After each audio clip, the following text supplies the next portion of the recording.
Soy lo que se podría llamar un coleccionista de versiones alternativas de juegos de Pokémon, Pokémon Diamante y Jade, Chaos Black. Es increíble la frecuencia con la cual puedes encontrarlas en casas de empeño, mercados de pulgas y semejantes. Estos videojuegos son generalmente divertidos. Incluso si son injugables, que a menudo lo son, la mala traducción y su pobre calidad hace accidentalmente de ellos algo gracioso. He sido capaz de encontrar la mayoría de los que había jugado en línea, pero hay uno del que no había visto ninguna mención. Lo compré en un mercado de pulgas hace aproximadamente 5 años. El juego comenzaba con la familiar escena de Nidorino y Gengar de Pokémon Azul y Rojo, sin embargo, la pantalla de inicio había sido alterada. Rojo aparecía ahí, pero no aparecía ningún Pokémon azulado, y además decía versión negra bajo el logo de Pokémon. Al hacer una nueva partida el juego empezaba con el discurso del profesor Oak, haciendo evidente que era una variación de Pokémon Azul y Rojo. Después de haber entrado en la hierba y ser conducido al laboratorio, tenía en adición a Bulbasaur, Charmander y Squirtle otro Pokémon para escoger, Fantasma. Este Pokémon era de nivel 1 y tenía el sprite de los Pokémon Fantasma que encuentras en la torre Pokémon antes de obtener el Scope Silp, y solo tenía un ataque, Maldición. Sé que ya existe un ataque llamado así, pero tal ataque no existía en la primera generación.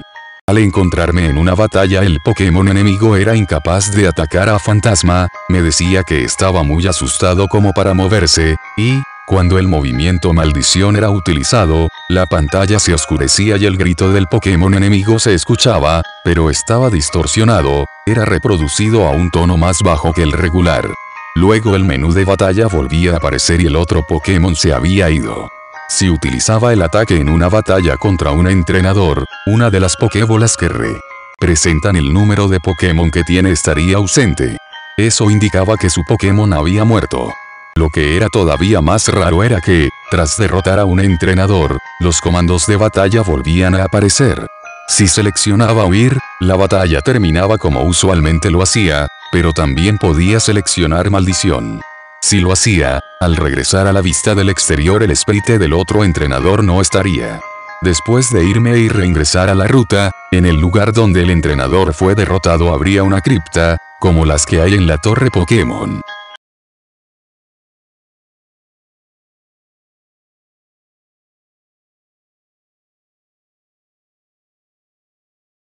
Pero el movimiento Maldición no era permitido en todas las instancias, fallaría contra Pokémon de tipo Fantasma y también contra entrenadores que volvería a ver, como mi rival Giovanni. Sin embargo, sí lo podía usar en las últimas batallas contra ellos. Pensé que este era el atractivo del juego, y como Maldición hacía el juego tan fácil, lo utilicé a lo largo de la partida.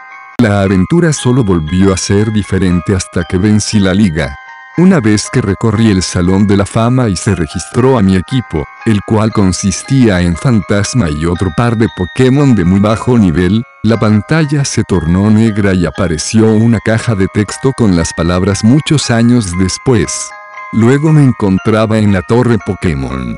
Un anciano estaba mirando las criptas, y entonces me di cuenta de que se trataba de mi personaje. El anciano se movía a la mitad de rápido al caminar, y ya no tenía ningún Pokémon conmigo, ni siquiera a Fantasma, el que hasta ese punto había sido imposible de remover de mi equipo.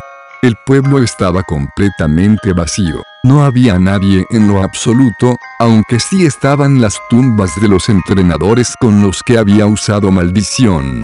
Podía ir a casi cualquier lugar en este punto, solo estaba limitado por el hecho de que no tenía Pokémon para utilizar los MO, y sin importar a dónde fuera, la música de pueblo la banda se seguía escuchando.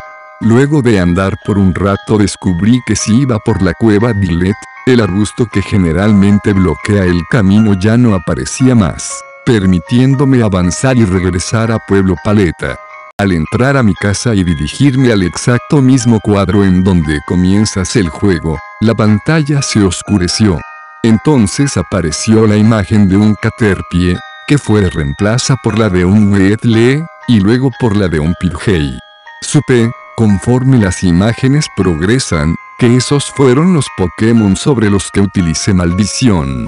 Mostrado el equipo final de mi rival, apareció la imagen de un joven, y luego la de un cazabichos, esos fueron los entrenadores sobre los que utilicé maldición.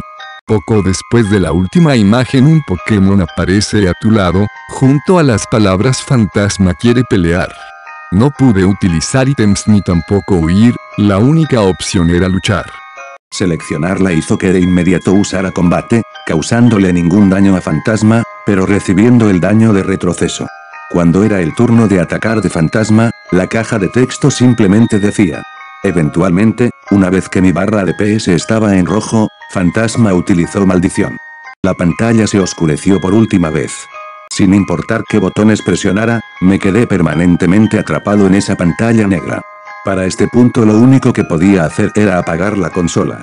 Si volvía al menú de inicio solo veía la opción de hacer una nueva partida. Me pasé este juego muchas veces, y cada vez el juego terminó con la misma secuencia. Un par de veces no utilicé a Fantasma, y en esos casos no se mostró a ningún Pokémon o entrenador, simplemente me llevó al combate final contra Fantasma. No estoy seguro de cuáles eran las intenciones del creador de este acto. No fue ampliamente distribuido, así que probablemente no esperaba una ganancia monetaria. Parece que estaba tratando de comunicar un mensaje, y por lo que parece soy el único que lo recibió. No estoy completamente seguro de cuál era, la inevitabilidad de la muerte, el poco sentido de la misma, quizá solo estaba tratando de incorporar muerte y oscuridad a un juego de niños. De cualquier forma, este juego de niños me hizo pensar, y me ha hecho llorar.